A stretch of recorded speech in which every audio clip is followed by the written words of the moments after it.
Je vais prendre une grande respiration, parce qu'aujourd'hui on va parler d'un sujet épineux, le yoga et la religion. Et mon invitée aujourd'hui, elle s'appelle Karine, elle est originaire de La Réunion.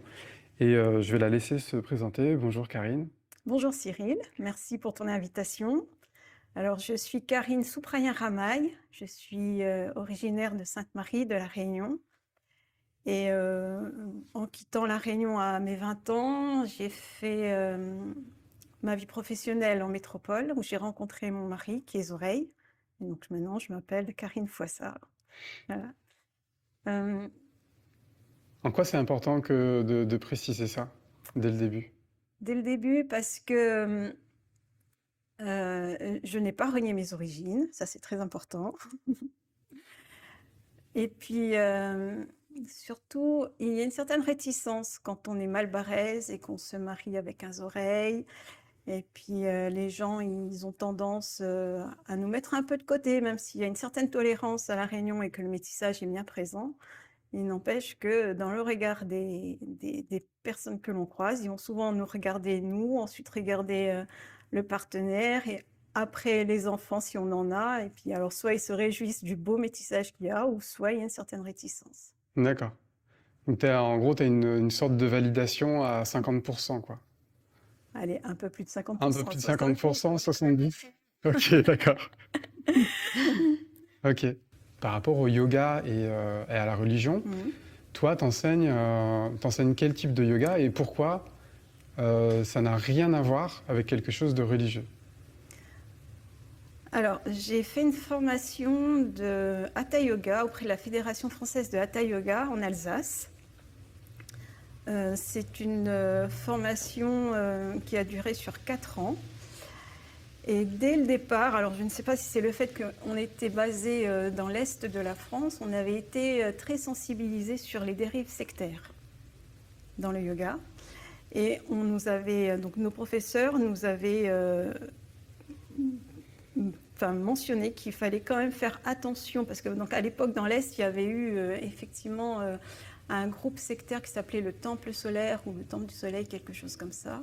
Et il nous expliquait que c'était important d'enseigner ou de dispenser des cours de yoga plutôt laïques. Alors quand on dit laïque, c'est bien sûr en respect des convictions religieuses des uns et des autres, mais de ne pas faire de prosélytisme et d'accompagner les gens sur quelque chose qui leur ferait plutôt du bien et ne pas forcément les amener à se convertir à quelque chose qui ne serait pas sur leur chemin, tout simplement. D'accord. Et par rapport à cette histoire de dérive sectaire, Mmh. je veux dire, moi je suis quelqu'un de nouveau dans le yoga. Ouais. Euh, je passe la porte d'un studio ou d'un centre un peu par hasard. Ouais. Euh, Quelles questions je devrais me poser au moment de passer la porte par rapport à ça? Alors déjà, il y a le ressenti. Quand on arrive dans un lieu, si on est un peu sensible à l'énergie du lieu, on peut déjà se dire, bon, là, je vais être bien ou pas. Donc déjà, on a son propre libre arbitre. Ensuite, je pense qu'il y a la façon dont vous allez être accueilli par votre professeur.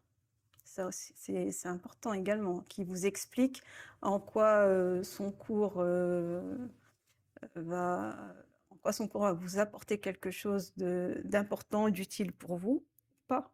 Parce que parfois, vous pouvez avoir des personnes qui vont arriver dans un cours et s'apercevoir que la pratique posturale, elle n'est pas souple, ça ne lui convient pas, ça ne convient pas à sa morphologie, et puis repartir sans avoir vraiment ressenti le bien-être d'une séance de yoga. Et par rapport aux dérives sectaires, il arrive aussi qu'on commence des cours avec le son des mantras ou des sons chantés dans une langue que l'on ne comprend pas forcément. Et si le professeur il ne l'explique pas l'intérêt de ces mantras, etc., je pense que ça peut poser problème dans la croyance de la personne. D'accord, donc en fait, d'un côté, si on, par exemple, si on chante des mantras en début de pratique et que on apporte une traduction, une explication, une interprétation, ou que l'on, entre guillemets, on explique notre sensibilité personnelle par rapport à ça, disons qu'entre guillemets, ça serait bon signe. Et que si, au contraire, on voulait imposer une structure qui aurait que ce rythme, que cette structure, que ces mots et rien d'autre, là, on pourrait commencer à se poser des questions et à remettre en cause les choses. Ah, tout à fait. J'aime bien le mot que tu emploies, imposer. Ouais. C'est important que chaque pratiquant ait son libre arbitre. Ça, c'est primordial. Tu vas dans ton cours de yoga, tu prends ce dont tu as besoin. Si chanter en mantra et dans une langue que tu ne comprends pas, ça, tu n'accroches pas, et ben, tu ne le chantes pas, tout simplement. Même si tu peux avoir l'interprétation, la traduction, il faut vraiment être bien sensible à ce que l'on perçoit, à ce que l'on ressent. Moi, dans ma formation, effectivement, il commençait par un leçon homme. Alors là, c'était un son universel qui me parlait, moi, parce que j'ai grandi dans les deux cultures, indienne et catholique. Donc, comme je te l'avais dit, j'étais scolarisée dans une école catholique. Et puis, donc, le samedi matin, c'était catéchisme. Et le samedi après-midi, j'apprenais de la danse indienne, le Bharatanatyam, avec les mantras, etc., dans un temple indien. Donc, j'ai baigné dans ces deux cultures, ça me parlait. Donc, moi, le son homme, aucun problème. Mais alors, dès lors qu'on me bassinait avec une prière en sanskrit et voilà, il y avait un blocage, et pourtant, je me dis, moi, j'ai une culture indienne, soit je m'ouvre à cette culture, et je ne comprenais pas d'où me venait ce blocage. J'ai eu la révélation quand je me suis rendue en Inde. D'accord. Et qu'est-ce qui s'est passé en Inde, du coup? Alors, toujours dans ce cheminement, c'est un cheminement spirituel hein, que j'ai eu.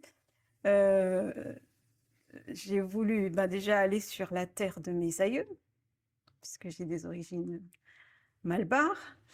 Donc j'ai fait le Tamil Nadu, etc. Et en Inde, je me retrouve dans un temple qui a été construit au XIIe ou XIIIe siècle. Et je méditais. Et là, je me suis aperçue dans ce lieu que toutes les cérémonies ou rituels que l'on connaît à La Réunion, les rituels malbars, étaient obsolètes. Qu'est-ce que tu entends par obsolète? C'est-à-dire qu'ils n'ont pas été mis à jour? C'est-à-dire qu'en fait, alors déjà en Inde, il faut savoir qu'il y a un peu plus de 300 dialectes différents. D'un village à un autre, on ne parle pas la même langue.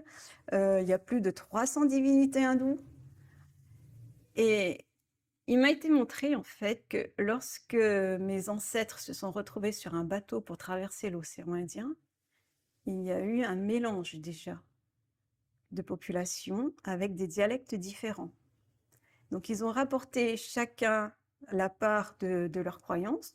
Donc on en a pioché un peu chez le voisin, chez l'autre voisin, et puis ils ont fait leur petit mélange. Et puis pour se raccrocher à leur foi, à leurs croyances, voilà, ils ont créé une religion que l'on pratique à La Réunion et qu'on appelle ça l'hindouisme. Et il m'a été montré que ce n'était pas le vrai hindouisme tel qu'on le pratiquait à l'âge d'or de l'Inde. Donc il y a une perdition d'informations. Un peu comme dans tout, dans le yoga, dans énormément de thématiques finalement, énormément de sujets, il y a toujours une déperdition d'informations. Et il y a aussi toujours un renouvellement d'informations. Oui. Et je vais revenir sur la pratique du yoga en tant que laïcité ou en tant que religion.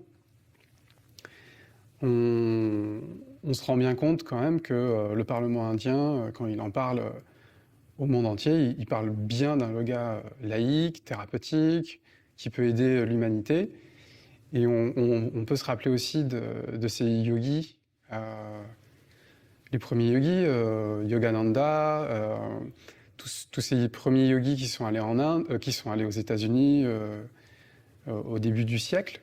On peut aussi penser à Krishnamacharya, etc., qui ont parlé d'un yoga laïque qui pouvait transformer le corps, qui pouvaient aider le mental. Finalement, qu'en fait, ils apportaient une sorte de remède spirituel. Et quand je dis spirituel, c'est un remède de retour à soi pour les Occidentaux qui étaient plus axés sur le matériel et à qui il manquait énormément d'outils de connaissance de soi, d'outils sur comment on se gère, comment on respire, comment on peut bouger de manière thérapeutique, etc. Et il faut rappeler que ça fait presque 100 ans que les maîtres indiens, ils sont partis aux États-Unis, ils ont senti cet appel d'aller aux États-Unis et ils se sont adressés à l'Occident avec un yoga laïque. Et ça fait déjà plus d'une centaine d'années. Alors, comment aujourd'hui à La Réunion, on arrive encore à faire cet amalgame entre yoga et religion, et surtout, comment on peut fermer les yeux sur les immenses bénéfices que peut apporter la pratique de yoga? Qu'est-ce qui fait ça? Alors, à La Réunion, le peuple est le peuple réunionnais, les communautés sont très croyantes. La foi d'un Réunionnais, alors qu'il soit catholique, musulman, indien, ou africain ou malgache, la foi est très présente, mais il y a aussi ce métissage qui fait, tu vois, moi déjà, j'avais cette double culture, catholique et indien, tamoul. Voilà. Donc, quand j'allais au catéchisme, le prêtre nous disait, il n'y a qu'un seul Dieu, Jésus. Et puis, tout ce qui était en dehors de Jésus, la religion malbar, plusieurs divinités, là, on était déjà dans le côté obscur de la religion. Ok. Voilà. Et je crois qu'aujourd'hui encore, certaines communautés rejettent tout ce qui est religion malbar, parce que pour eux, c'est de l'obscurantisme. Voilà. Ils vont faire déjà un amalgame de sorcellerie, etc., etc. Et dans la pratique du yoga, en fait, le yoga, c'est quoi? C'est le fait de se recentrer sur soi. On est amené à un moment donné à se libérer de fausses croyances et des choses qui nous ont limités. Et à partir de là, on se rend compte on peut développer, enfin atteindre notre propre divinité.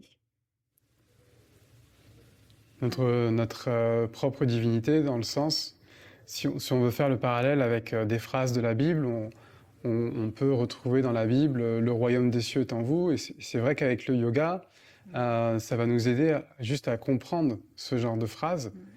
Là où, enfin, moi, je suis de confession chrétienne à la base. Et moi, c'est des phrases qui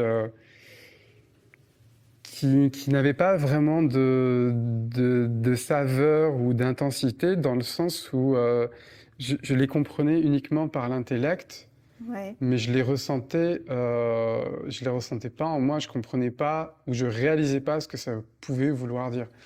Et c'est vrai qu'avec le yoga, moi, le yoga, c'était juste un pont, une passerelle, un outil qui m'a permis aussi de comprendre un peu mieux ces phrases-là, et finalement qui a rendu la Bible beaucoup plus intéressante et accessible qu'avant de pratiquer le yoga. Finalement, c'est aussi cette définition du yoga où on appelle, où la définition première, c'est l'attelage, la jonction. Et c'est vrai que ça m'a permis de trouver une certaine jonction avec les textes par la réalisation. Là où la religion, on parle de croyants, là où je pouvais croire, ou là où on m'avait demandé de croire, c'est vrai que moi j'ai commencé à réaliser tout simplement des choses, et ça m'a pas empêché ça m'a ni vidé de mon énergie, ça m'a sûrement pas éloigné de la religion.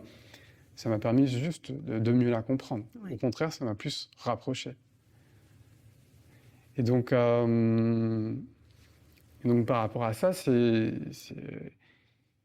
Ah, Tu parles d'obscurantisme, tu parles de sorcellerie. mm. Euh, Aujourd'hui, je veux dire, si on ouvre les yeux, et si on regarde sur YouTube et si on regarde sur Instagram, j'ai envie de dire comment on peut encore faire le La même- mélange entre de la sorcellerie et ce qui est présenté en tant que yoga au jour d'aujourd'hui. Parce que, en fait, quand tu pratiques ton yoga et que tu es amené à te libérer de toutes ces chaînes, en fait, toutes ces chaînes qui nous limitent, tu reprends la maîtrise, déjà quand tu reprends la maîtrise de ta vie, tout simplement. Tu reprends la maîtrise de ta santé. Donc à un moment donné, enfin, toi, tu te sens bien avec toi-même, mais l'extérieur va percevoir tes changements et se dire oula, qu'est-ce qui s'est passé? Pourquoi il y a eu cette transformation, etc. Finalement, pourquoi il est bien, quoi? Voilà. Pourquoi il est mieux? Voilà, tout simplement. Et donc, on a des communautés qui veulent garder la mainmise sur vous, tout simplement, et qui vont pas comprendre que vous puissiez, qu'on puisse, euh, qu'on puisse se libérer des croyances. Alors que le yoga, c'est pas du tout une religion, c'est une philosophie de vie, tout simplement. Et c'est une philosophie de vie qui vise à quoi, du coup? À grandir, à grandir spirituellement. Après, je pense qu'il faut aussi distinguer la spiritualité de la religion. Ouais, c'est deux choses qui sont quand même bien distinctes. Ouais. C'est vrai que sous le point de vue occidental, on va voir la religion hindouiste comme une religion, et quand on va en Inde, pour eux, ils croient juste en un mouvement cosmique auquel ils adhèrent, etc. Mais pour eux, ça n'a absolument rien à voir avec une religion. Mm. Mais le yoga, c'est un état d'être, hein. Une personne qui va jardiner, qui va passer 3 heures dans son jardin, qui a ce contact avec la terre, elle est en état de méditation. Et puis, quand vous allez discuter avec elle, vous allez l'apercevoir, elle sera très calme, très calme, posée, et puis elle va dire, bah, ça m'a fait un bien fou d'être en contact avec la terre, avec un élément vivant. Donc le yoga, c'est juste ça, être dans un état de bien-être. Et c'est intéressant ce que tu dis, parce que quand tu parles de cet état de méditation, c'est aussi un état où le mental, il s'arrête. Tout à Je fait. voudrais rappeler à nos auditeurs, à nos auditrices, que on est quand même passé en moyenne entre chaque pensée. Il y a une dizaine d'années, il y avait à peu près une vingtaine de secondes entre chaque pensée. Aujourd'hui, on a 8 secondes entre chaque pensée en moyenne. Ça, c'est de la neuroscience. Et entre guillemets, si on avait une seconde entre chaque pensée, on aurait une espérance de vie d'environ 2 heures. Donc il y a aussi une urgence par rapport à nos systèmes nerveux qui sont en train de, entre guillemets, de brûler sur place Ouais, par un manque de silence. ce qui nous amène vers le burn-out. Ça nous amène vers le burn-out à une vitesse Grand et à A. des âges. Des fois, je vois des personnes qui sont en burn-out à 22 ans, à Ouais. 23 ans. C'est juste hallucinant. Ouais. Et tout ça, l'équation, elle est tellement simple. Il y a juste un manque de silence, un manque d'état méditatif. Et que ça soit l'état méditatif par le jardinage ou par Une randonnée, tout simplement. une randonnée ou une... Se reconnecter à la nature. voilà, Le ou... yoga, c'est pas simplement de faire des postures et de se contorsionner et d'essayer. Non, c'est pas du tout ça. Le yoga, c'est vraiment être en union avec soi-même, avec son souffle, son corps, dans les capacités de son corps. On va pas demander à un débutant de faire le grand écart, c'est complètement aberrant. Donc il y a des personnes qui me disent ah ben non, je peux pas faire du yoga parce que je ne suis pas assez souple. C'est pas une question de souplesse, c'est une question d'être. Dès lors que l'on reprend conscience de son souffle, quand l'on reprend la maîtrise de son souffle, vous pouvez aller descendre les mains jusqu'à terre, alors que jusque-là, c'était impossible. Oui, c'est... Finalement, c'est une sorte d'entraînement pour mieux vivre, si on voulait le résumer comme ça. Quand on parle d'un cours de yoga, quand on parle de yoga au sens large, c'est autre chose, mais quand on parle d'un cours de yoga, aller voir un professeur qui nous guide, qui nous aide à mieux nous positionner, à mieux respirer, etc. À mieux s'aligner. C'est comme si finalement on allait s'entraîner pour mieux affronter la vie ou pour mieux vivre la vie, tout simplement. Est-ce que ça serait pas ça, en fait, si une meilleure définition ou une définition plus précise d'un cours de yoga?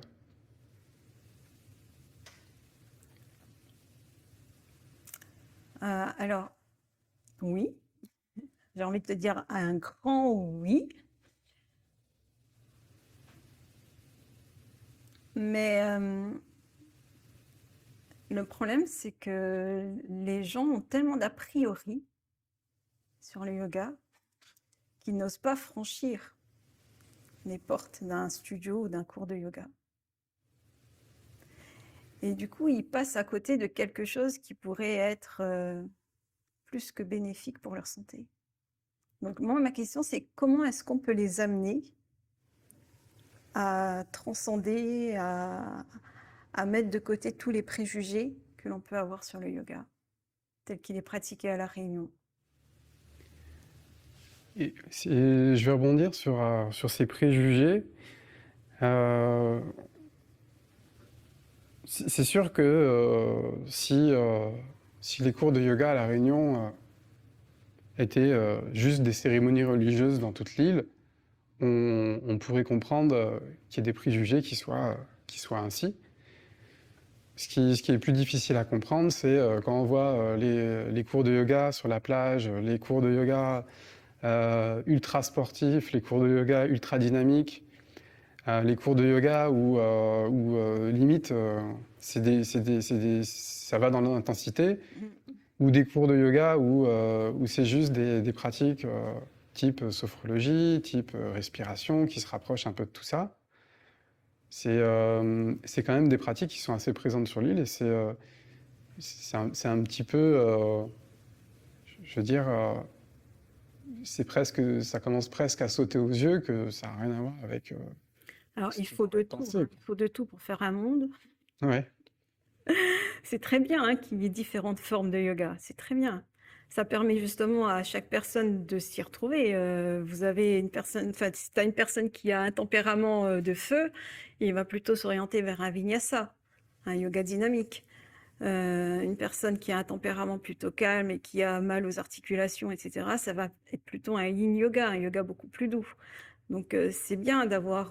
D'ailleurs, je vais te couper par rapport au yin yoga. Il faut aussi rappeler que c'est une pratique qui est américaine, basée sur une philosophie un peu taoïste, hein, pour peut-être mettre l'église au milieu du village par rapport à l'unique origine qui pourrait être que dans l'hindouisme, ce qui n'est pas du tout le cas. Ouais, non, l'Inde a su préserver la richesse de l'enseignement du yoga, mais le yoga, on peut le trouver...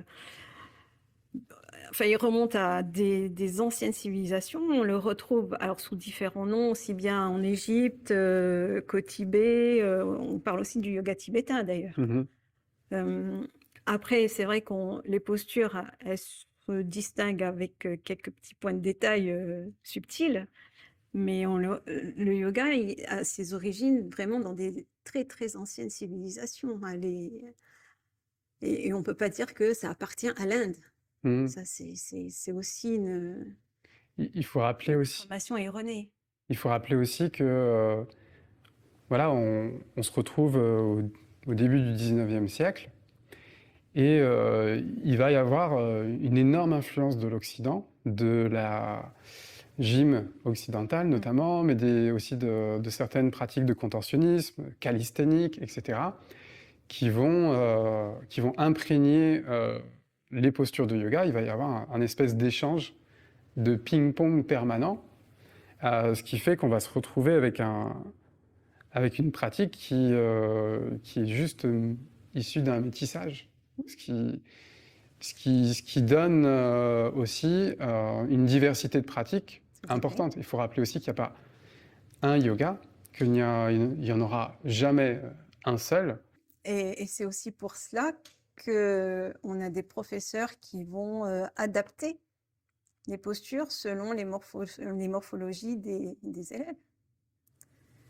Parce qu'on ne peut pas demander à un élève de se plier en quatre et il va ressortir en se disant bon, bah, finalement, il faut que j'aille voir un ostéo pour me remettre en place, quoi. Ouais. Puis on ne peut pas non plus demander à quelqu'un de méditer alors qu'il a juste envie de bouger. Voilà, tout simplement. Ouais. Ouais. Donc il y a une diversité de pratiques qui. Le tout, c'est que crée chacun y l'unité, trouve son finalement. compte. Ouais. Voilà. Il trouve son compte, il trouve sa pratique, il trouve le professeur qui lui convienne. Voilà. Alors moi, je me souviens quand j'avais commencé, mon professeur de yoga, j'anticipais, je n'étais plus dans l'instant présent, je connaissais par cœur le déroulement de sa séance, et puis à la fin du cours, il m'avait dit t'es pas dans l'instant présent, t'es pas en union avec toi-même, t'es pas dans le yoga. Et puis je lui dis mais je connais par cœur le déroulement de ta séance, et donc j'avoue que je m'ennuie dans ton cours. Et à ce moment-là, il m'a dit bah écoute, si ça ne te convient pas, change de professeur ou lance-toi dans la formation. Ouais, c'est ce que tu as fait, tu as pris la deuxième option.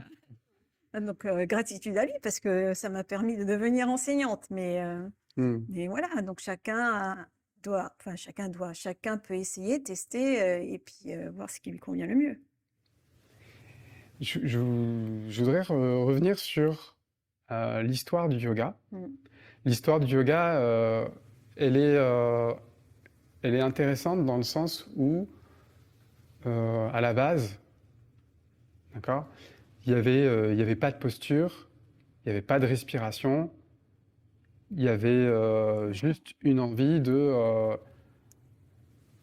faire finalement qu'un avec le monde qui nous entoure. Et après, c'est venu petit à petit. Il y a eu une période où on a commencé à ramener des respirations. Donc ça, c'est les Yoga Sutras de Patanjali. Ensuite, on a ramené de la visualisation, un aspect énergétique. Ça s'est additionné finalement à chaque fois. Et ensuite, il y a eu des postures qui sont arrivées, des postures de plus en plus de postures. Ensuite, il y a eu une mixité avec l'Occident. Ça allait aux États-Unis, ça a fait du ping-pong de partout dans le monde. Et du coup, ça a donné naissance à énormément de pratiques laïques. Par rapport à ça, comment on peut parler d'une tradition, sachant qu'il y a des milliers et des milliers de points de départ possibles? Je veux dire, si on commence au XVIIe siècle, et qu'on vient jusqu'à nous, on peut créer une tradition. Mais si on commence en 1600, au XVe siècle, et qu'on vient jusqu'à nous, on peut prendre aussi une autre tradition. Je veux dire, comment c'est possible d'avoir une tradition bien spécifique avec des milliers de points de départ différents? Comment c'est possible? Tu me poses une colle. Je t'ai posé une colle, ok. Alors, la tradition, c'est aussi cet enseignement qui traverse les âges. Donc, c'est un enseignement, là aussi, il y a la déperdition d'informations, du coup. Mais aussi, en même temps, on s'adapte. Le yoga que l'on pratique aujourd'hui, il a évolué. Ça n'est pas le yoga que l'on a peut-être mis en place il y a des millénaires. Donc on en est loin de ce qui se pratiquait au tout début de l'ère du yoga. Et puis je pense qu'on ne peut pas se cantonner qu'à une seule tradition. Ça, c'est impossible. Chacun forcément rajoute sa petite touche personnelle. Déjà d'un enseignant à l'autre, ça ne sera pas le même feeling. Donc il y a des professeurs qui vont dire alors je ne sais pas si dans ta pratique, tu termines par le yoga nidra. Tu fais ta séance de yoga postural et puis en fin de séance, quelques minutes de yoga nidra, c'est le yoga du sommeil où on est dans un état mi-veille, mi-sommeil, de la relaxation. Je finis souvent par, en abordant la respiration subtile dans une posture allongée, ce qui peut être assez proche, mais qui les deux peuvent avoir d'immenses bénéfices. Oui, ça, c'est tout clair. à fait. Donc moi, je termine toujours par le yoga nidra parce que ça vient en complément de la pratique posturelle. Voilà, ça permet au corps de récupérer toutes les informations qu'on lui a données pendant la pratique posturelle. Donc déjà, tu vois, là, d'un enseignant à l'autre, Ça finit pas pareil. voilà. Donc, Et, alors, comment d'une tradition originelle, non, c'est pas possible. et puis, faut aussi se rappeler, quand on parle de tradition et quand on vient dire qu'on enseigne un yoga traditionnel, des fois, les personnes comment dire, s'autoproclament d'une certaine lignée, et pour autant, dans cette lignée, par exemple, on devait se couper le frein de la langue et presque se l'avaler, c'était un mudra. C'est des trucs qu'ils n'enseignent pas. Et il y a aussi d'autres choses comme mettre un linge dans le nez et se nettoyer le nez avec voilà, des kriya yoga qui étaient un peu moyenâgeuses et qui étaient peut-être bons pour l'époque, qui ne sont pas faits aujourd'hui. Et du coup, comme elles ne sont pas faites aujourd'hui, finalement, eux-mêmes ont déjà adapté et déjà modifié les traditions. Ils ont... Mais oui, ça ils ont- évolue. Alors, ça ils ont- évolue ou ça régresse. Alors, je ne sais pas comment on se situe, Ils ont mais cassé la règle. Ils ont cassé la règle de leur propre tradition. Donc, c'est dingue qu'on puisse, avec tous ces éléments, d'arriver à fixer cette croyance-là dans la tête des personnes. oui. Et puis surtout, c'est Kriya Yoga qui est très importante. Donc, on peut le pratiquer aujourd'hui, mais d'une autre manière. Donc, effectivement, quand tu me parles du nettoyage du nez tel qu'il le faisait à l'époque, pour un débutant, alors, il y a quelque chose d'incroyable et puis de magique. Voilà. Donc là, déjà, ça met une certaine croyance. Et on revient à cette problématique de se dire, waouh, le prof, le gourou, là, c'est quelqu'un qu'on va mettre sur un piédestal et puis le faire passer pour quelqu'un d'extraterrestre, quoi. Voilà. Et puis bah, le nettoyage du nez avec un pot de neti, ça va très bien hein, de nos jours. Un pot de neti, je rappelle aux gens, c'est une eau de mer, enfin c'est une eau légèrement salée qui est assez physiologique et qui permet un nettoyage des muqueuses dans le nez et qui permet de prévenir de certaines allergies notamment et de certaines... et ça va en quelque sorte améliorer un petit peu le système immunitaire et ça peut être très bien comme ça. Et puis son système immunitaire et puis la respiration, bien sûr. Ouais. Je voudrais aborder le sujet épineux de ce podcast. Ok. Quelles seraient pour toi les pratiques de yoga qui pourraient être mélangées? Disons que quand on est à l'envers sur des mains, sur les mains ou sur la tête, c'est quand même plus difficile de faire l'amalgame avec une religion qu'une autre pratique. Ce serait quoi pour toi les pratiques de yoga qui pourraient rendre ou qui pourraient ramener de la confusion dans l'esprit des gens?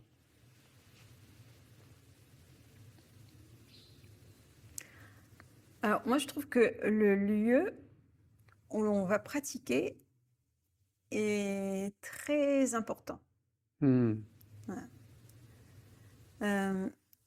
Déjà, faire un yoga, pratiquer un yoga dans une salle d'un temple ou dans un ashram, moi, s'il n'y a pas de divinité hindoue, ça me va très bien. Là, déjà, l'amalgame ne sera pas fait. Donc, je pense que le lieu où on va pratiquer, il faut vraiment qu'il soit épuré.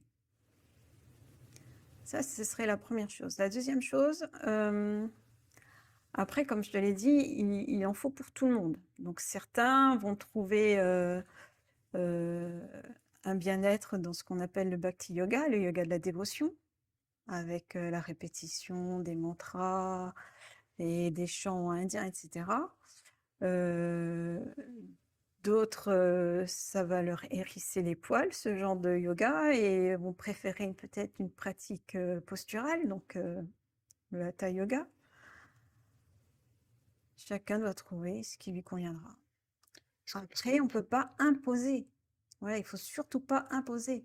Et Et garder en tête que chacun est libre de pratiquer comme il le souhaite sans pour autant essayer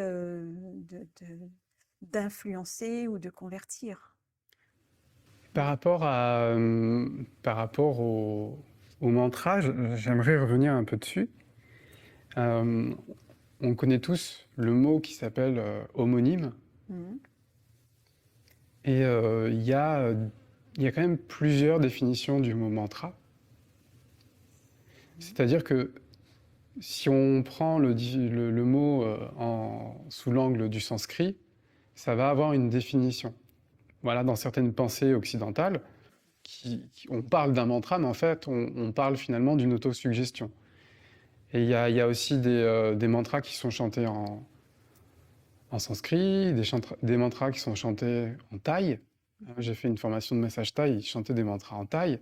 Ils appelaient ça mantra, mais est-ce que le mot mantra en thaï veut dire la même chose que le mot mantra en sanskrit? C'est ça le truc. Et quand on va peut-être aux États-Unis, on a toute une série de mantras qui sont chantés en anglais.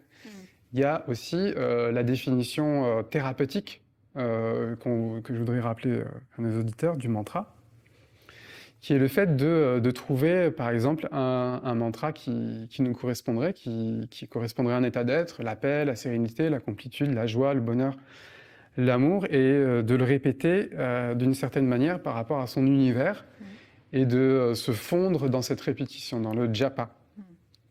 Et le fait de se fondre dans cette répétition, on va finir par non seulement baigner dans l'état d'être, mais aussi trouver une rupture des fluctuations du mental. Oui. Et il y a aussi un aspect qui est hyper intéressant là-dedans, dans la thérapie, c'est que quand on utilise ce mantra de cette façon-là, on va essayer de se canaliser sur à quoi je ressemble, si par exemple je ressens amour, à quoi je ressemble, et de s'imprégner aussi sur l'énergie, et comment je me le répète, et qu'est-ce que je ressens, qu'est-ce que ça me permet de ressentir, et qu'est-ce que ça me permet de visualiser à l'intérieur. Et le fait de canaliser ça sous tous ces angles et sur tous ces paramètres qui finalement forment tout notre système de pensée, quand on canalise tous ces éléments et qu'on les fait converger dans une direction, c'est non seulement très thérapeutique, mais ça peut recalibrer, reparamétrer énormément de choses dans notre inconscient de manière très positive. Et pour autant, on n'a pas mis un mot de sanskrit dedans. Et ça reste quelque chose de très profond, de très puissant, de très efficace. Donc, pourquoi le mantra ne serait destiné qu'à une certaine langue? Je pense que la sémantique, elle est intéressante par rapport à cette histoire d'homonyme. Qu'est-ce que tu peux dire par rapport à ça? Alors, moi, le sanskrit, j'aime bien. En fait, j'ai pas de problème avec le sanskrit. Hein, non plus, je chante des mantras en sanskrit, ça me fait beaucoup de bien, et j'adore ça, et je les chante avec un certain rythme. Mais souvent, je fais le parallèle avec ce qui va me poser problème, en fait, c'est l'interprétation. Voilà. Un exemple concret. Je vais parler en créole avec mon mari. Il va comprendre ce que je lui ai dit. Mon mari va me parler en créole. Je ne vais rien comprendre à ce qu'il va me dire. C'est intéressant. Parce que dans le créole, il faut y mettre l'intonation. Il y a la mimique avec le visage, avec le regard. C'est tout ça qui forme le créole. Voilà. Et quand il va me dire une phrase en créole, et puis je vais mettre 2 ou 3 secondes pour me le retraduire dans mon créole, tu vois, pour dire « Ah, c'est ça que tu as voulu dire ». Alors je me dis, si lui, en employant les mêmes mots, sujet, verbe, complément, en créole, et que je n'ai pas compris, alors pour le sanskrit, qu'en est-il? Qu'en est-il? Oui. Faut déjà revenir à cette base qui est de quelle est l'intention derrière le mantra? Est-ce que l'intention, par exemple, si on prend une définition très ancienne et très profonde des mantras, qui est une émanation de Shabda Brahman, qui est une émanation énormément de contextes, de concepts et de textures que l'on peut percevoir inconsciemment et que l'on ne perçoit, que l'on ne perçoit pas inconsciemment, et que ce que l'on va percevoir de ce Shabda Brahman, de cette émanation, c'est juste uniquement un écho très lointain, et ça va juste être le son, et que si on le répète parfaitement, potentiellement, on peut revenir à la source, potentiellement. C'est quand même complètement différent que de répéter un mantra et d'utiliser la répétition pour se fondre dedans et atteindre un état d'être. C'est complètement différent de chanter un mantra parce que la mélodie nous convient. C'est complètement différent de chanter un mantra parce que énergétiquement, ça nous fait du bien. C'est complètement différent finalement par rapport à d'autres choses que j'aurais peut-être omises ici. Donc je pense que c'est hyper important pourquoi on fait les choses, même si c'est des mantras, quelle est l'intention derrière? Est-ce qu'on veut revenir à la source à chaque fois ou c'est important de poser les choses, même en tant que prof, de plus en plus pour éviter ces amalgames. Et voilà, je sais pas, je sais pas si... Moi, ça ne me parle pas. Moi, les mantras en sanskrit dans mon cours, ça ne me parle pas. Je n'accroche pas du tout. Et je me dis, donc au départ, ça peut être surprenant, enfin, surtout lorsque j'ai fait ma formation. Les profs et puis les autres élèves venaient me voir en me disant mais t'as tout compris? Ben non, non, j'ai rien compris. Et puis en plus, je fais un blocage. Et je me dis mais si mes ancêtres avaient voulu maintenir l'enseignement de la langue tamoule ou autre, ils me l'auraient appris. Et je pense qu'à un moment donné, il était important qu'il y ait une coupure pour que nous, les Réunionnais, on était un peu comme les personnes qui arrivaient sur une nouvelle île pour créer un nouveau monde, quelque part. Enfin, si on, entre guillemets. Faut se faire voilà. un raccourci. Il fallait quand même faire une abstraction avec le passé, je pense. Donc après, certes, on a une génération qui veut à tout prix s'accrocher et revenir à la source. Je l'ai même fait en faisant ce voyage en Inde, mais où finalement j'ai compris que c'était pas le bon choix, c'était pas le bon chemin. En tout cas, cet angle d'approche te convenait pas, quoi. Voilà, ça ne me convenait pas. Et moi, que ce soit le sanskrit ou la langue tamoule, ça ne me parle pas du tout. Je ne vibre pas, je ne ressens rien. Ça m'indiffère complètement. Et je préfère 100 000 fois répéter un mantra en créole ou en français, où l'énergie va me porter. Finalement, ça te fait plus de bien en français et en créole. Ah ouais. C'est marrant parce que moi, je déteste le chanter en anglais et en français. En sanskrit, ça me va très bien. Ouais. Et ça me va très bien avec une certaine mélodie. J'ai toujours besoin qu'il y ait un instrument, que ça me parle, que ça soit... que ça parle à mon cœur, en fait. Et c'est inexplicable, en fait. Mais c'est juste que je ressens que ça doit être comme ça. Ouais. Et je pense que c'est intéressant de laisser cette ouverture à n'importe qui. Ce qui est juste pour toi ne l'est pas forcément pour moi. Finalement, qui je suis pour te dire comment tu devrais vivre et ressentir un mantra, en fait. Mais oui. D'où l'intérêt, l'importance de garder son libre arbitre. Son libre arbitre, sa capacité d'observer, de discernement, etc. Et je crois que c'est ça un yoga laïque. Ouais. C'est d'enseigner en respectant les convictions des uns et des autres, tout simplement. Et par rapport aussi à leur sensibilité, à leurs idées, comment ils viennent, peut-être que si je sens que la personne, ça peut lui faire beaucoup de bien, une pratique posturale, mais qu'elle pourrait avoir des a priori par rapport au mantra que je chante, peut-être que je ne vais pas les chanter tout de suite. Parce que finalement, d'un point de vue pédagogique, ça serait une... si je m'en rends compte, ça serait une petite erreur. Ouais, mais moi, tu me ferais fuir de ton cours. Ouais, je te ferais fuir de ton cours. Après, j'essaie d'expliquer, j'essaie d'être très terre à terre et d'y mettre une authenticité, quelque chose qui me touche. Et je ne vais jamais l'imposer comme étant l'unique façon de faire. Et d'ailleurs, j'ai chanté plusieurs mantras, enfin, j'ai chanté des mantras qui étaient les mêmes avec des airs complètement différents. C'est aussi une façon de dire, voilà, notre sensibilité, elle peut aussi bouger. et c'est OK, quoi. Et puis demain, si j'ai envie de chanter en anglais des mantras, et j'ai pas envie qu'on vienne me dire que c'est pas bien, quoi. Parce que si je sens que c'est bien, ben en fait, c'est juste que c'est bien. Et puis, il faudrait rappeler aux gens que... Enfin, j'aimerais rappeler, jusqu'au jour d'aujourd'hui, j'y vois pas de danger. C'est pas comme si on hyperventilait comme des fous ou comme si on faisait n'importe quoi avec notre corps. Je veux dire, si on chante quelque chose en anglais, je veux dire, ça va, hein, c'est pas encore... je veux dire, ça va pas nous tuer, quoi. Ouais. Et puis, ça me fait rire parce que là aussi, l'anglais, l'anglais anglais et l'anglais américain. Ah, c'est différent, il y a un accent qui est complètement différent. Tout à fait. Ouais. Donc c'est pour ça, je veux bien hein, que l'on chante, mais moi je vois pas, moi ça ne me parle pas de chanter dans une langue qui ne me parle pas, tout simplement. Mhm. C'est comme si tu me disais, bah tiens, on va à la messe et puis tout se fait en latin, quoi. Ouais, tu vas rien comprendre. C'est ça. Ça va peut-être même m'agacer Ouais. et je vais en ressortir avec aucun bienfait. Mhm. Mm. Mais c'est ça Mhm. c'est ça qui est intéressant. C'est que si on en sort sans aucun bienfait, c'est quelque part on a un peu perdu notre temps. Mm. Ok.